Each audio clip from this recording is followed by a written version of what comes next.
Hey, it's Andy here.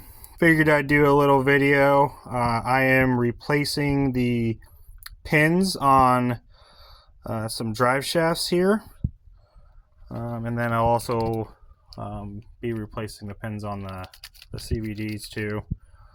But this is, I believe this is the rear drive shaft, 110 scale, mini truggy. I'm not going to mention any brands. I'm sure there's people out there that can probably guess which brand this is, but we're not going to do that. So basically, the first thing you want to do is you're going to want to measure your existing pin diameter, which I've already done. I know it's 2.5 millimeters, and then the length as well.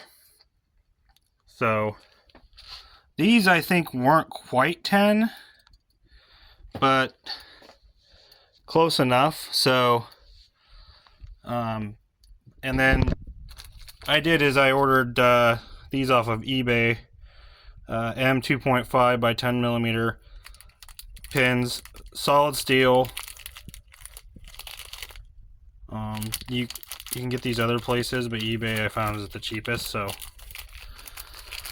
once you've determined what size pin you need and ordered your pins, then what you're going to want to do is you're going to want a little socket, and then you're going to put the end of that drive shaft into the socket, and then kind of wedge that into that vise there. So you see where that pins are there, and then the socket's there, and then what will happen is you'll tighten that and it'll push that pin out,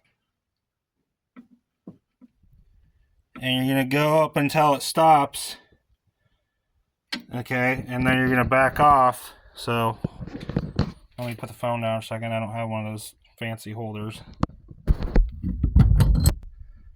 Okay, so once you get it to that point where we just had it up flush with the end of that. So now, obviously, I've already done this because I don't, I don't have the special phone thingy. So I had to put the phone down. But you wedge that in. You take a new pin, and you're gonna line that up with where the old pin is on there as best you can, and then you're going to tighten this at the same time. And it can be kind of hard to do with just one person, but it can be done. It's not that hard, but it would be easier probably with a second person actually spinning your vise. But anyways, not that big of a deal. You can do it with one person. So now we're at this point, and you can probably guess what's going to happen next. We're gonna push this pin in,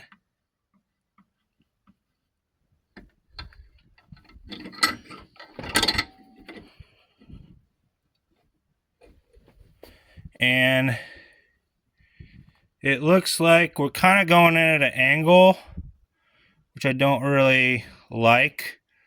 So what I'm gonna do is I'm gonna stop for a second here, and I'm gonna reposition this.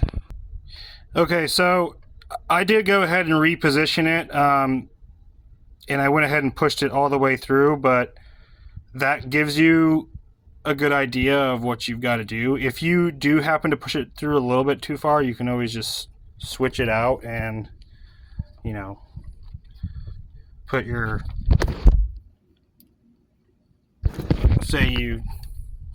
say that side you push that in too far, you can always go and swap the socket over to the side that you pushed in, and then flip it and then push it back until you've got it centered. So it's just kind of like a back and forth. It can be kind of a back and forth deal until you actually get good at it, to where you can kind of just set it on the first try. But the idea is you don't really want to be moving those pins back and forth a lot, because you want them to kind of go in there and just stay there. Otherwise you'll wear the hole in this drive shaft out, and then eventually you won't be able to really replace these because they won't stay put. I wouldn't do this more than a couple times before buying new shafts for that reason.